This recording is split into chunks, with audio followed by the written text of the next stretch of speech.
राधे राधे। जय श्री कृष्णा। श्रीमद् भागवत गीता अध्याय 1। कुरुक्षेत्र के युद्ध स्थल में सैन्य निरीक्षण। धृतराष्ट्र उवाच। धर्मक्षेत्रे कुरुक्षेत्रे संवेतायुयुत्सवः मामकाः पांडवाश्च किं कुर्वते संजय। इसका हिंदी में अर्थ पढ़ेंगे।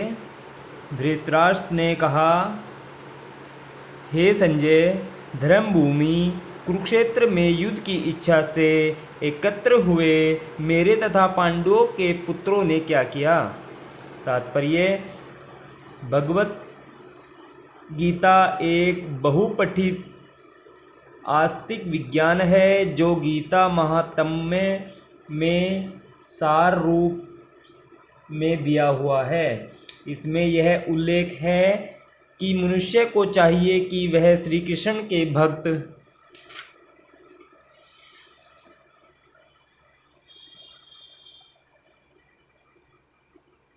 की सहायता से समीक्षण करते हुए भागवत गीता का अध्ययन करे और स्वार्थ प्रेरित व्याख्याओं के बिना उसे समझने का प्रयास करे।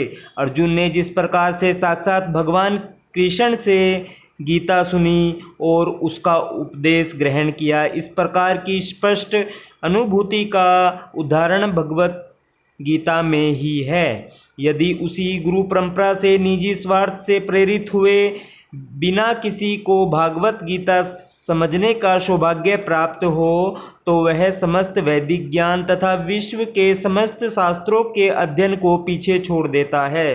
पाठक को भगवत गीता में न केवल अन्य शास्त्रों की सारी बातें मिलेगी, अपितु ऐसी बातें भी मिलेगी जो अन्यत्र कहीं उपलब्ध नहीं है। यही गीता का विशिष्ट मानदंड है। स्वयं भगवान श्री कृष्ण द्वारा साक्षात उच्चरित होने के कारण यह पूर्ण आस्तिक विज्ञान है।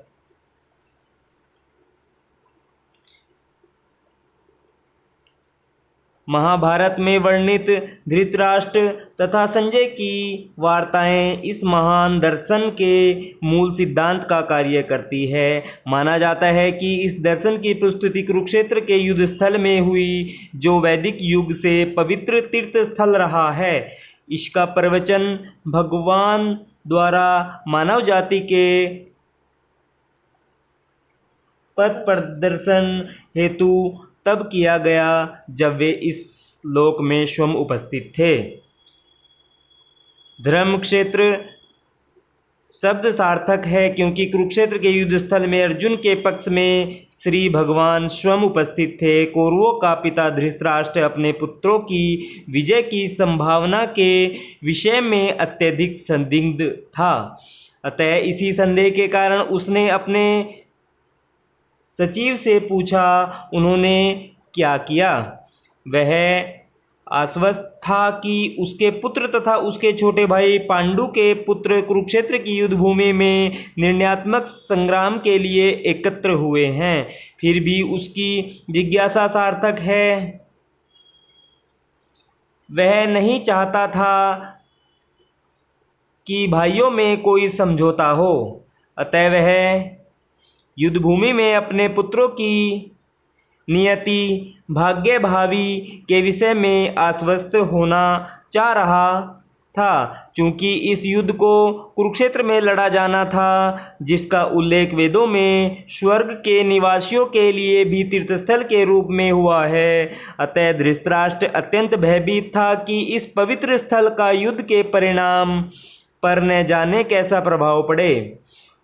उसे भली भांति ज्ञात था कि इसका प्रभाव अर्जुन तथा पांडु के अन्य पुत्रों पर अत्यंत अनुकूल पड़ेगा, क्योंकि स्वभाव से वे सभी पुण्यात्मा थे। संजय श्री व्यास का शिष्य था, अतः उनकी कृपा से संजय धृतराष्ट्र के कक्ष में बैठे बैठे कुरुक्षेत्र के युद्ध स्थल का दर्शन कर सकता था।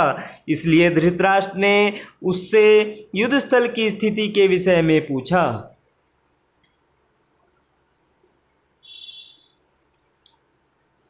पांडव तथा धृतराष्ट्र के पुत्र दोनों ही एक वंश से संबंधित है, किंतु यहाँ पर धृतराष्ट्र के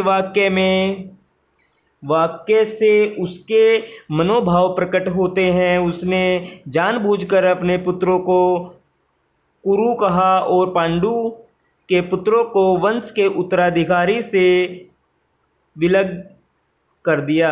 इस तरह पांडु के पुत्रों अर्थात अपने भतीजों के साथ धृतराष्ट्र की विशिष्ट मन स्थिति समझी जा सकती है। जिस प्रकार धान के खेत में अवांछित पौधों को उखाड़ दिया जाता है, उसी प्रकार इस कथा के आरंभ से ही ऐसी आशा की जाती है कि जहाँ धर्म के पिता श्री कृष्ण उपस्थित हो, वहाँ कुरुक्षेत्र रूपी खेत में दुर्योधन आदि धृतराष्ट्र के पुत्र रूपी अवांछित पौधों को समूल नष्ट करके युधिष्ठिर आदि नितांत धार्मिक पुरुषों की स्थापना की जाएगी।